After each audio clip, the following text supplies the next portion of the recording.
Hi all welcome to spark cloud kitchen. నిన్న ఒక customer call చేసి అడిగారు, మీరు యూస్ చేసే ధనియాల పొడి, మసాలా ఇవన్నీ బయట ప్యాకెట్స్లో తెచ్చేది యూస్ చేస్తారా అని. యాక్చువల్గా ఏది కూడా నేను బయట ప్యాకెట్స్ నుండి తీసుకురానండి, నేనే స్వయంగా ఇంట్లో ప్రిపేర్ చేస్తాను. ఈవెన్ జింజర్ గార్లిక్ పేస్ట్ అయినా, పసుపు కారం కూడా ఊర్లో పండించే వాళ్ళ దగ్గర తీసుకొని పట్టిస్తానండి.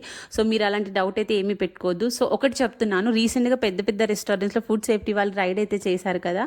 సో ఆ కిచెన్లో మీట్ కానీ, ఆ కిచెన్ కానీ ఎలా ఉందో చూసే ఉంటారు కదా. సో ఒక్కసారి ఆలోచించండి, ఈరోజు మనం ఆర్డర్ చేసుకునే ఫుడ్ రేపటి మన హెల్త్ని డిసైడ్ చేస్తుంది. సో చిన్న చిన్న బిజినెస్ని, ఇలాంటి క్లౌడ్ కిచెన్ని సపోర్ట్ చేస్తూ హైజీన్ మెయింటైన్ చేసే వాళ్ళ దగ్గర నుంచి ఫుడ్ అనేది ఆర్డర్ చేసుకోండి. నా కిచెన్ నుంచే చెప్పట్లేదు నేను. సో చెప్తున్నాను, బేసిక్గా ఈ మధ్య చాలామంది ఇంట్లో ఉండి స్టార్ట్ చేశారు కదా. సో అలాంటి కిచెన్ని ప్రిఫర్ చేయండి, మీకు హెల్త్ బాగుంటుంది అండ్ హైజీన్ ఫుడ్ అయితే దొరుకుతుంది. సో చెప్పాలనుకున్నాను. సో ఫైనల్గా ఈరోజు ఆర్డర్స్ అన్నీ చేసి అయితే పంపించాను. ఒక్కసారి ఫుడ్ ఆర్డర్ చేసుకునేటప్పుడు మాత్రం ఆలోచించుకోండి, ఓకేనా. సో మరిన్ని వీడియోస్ కోసం ఫాలో చేయడం మాత్రం మర్చిపోకండి.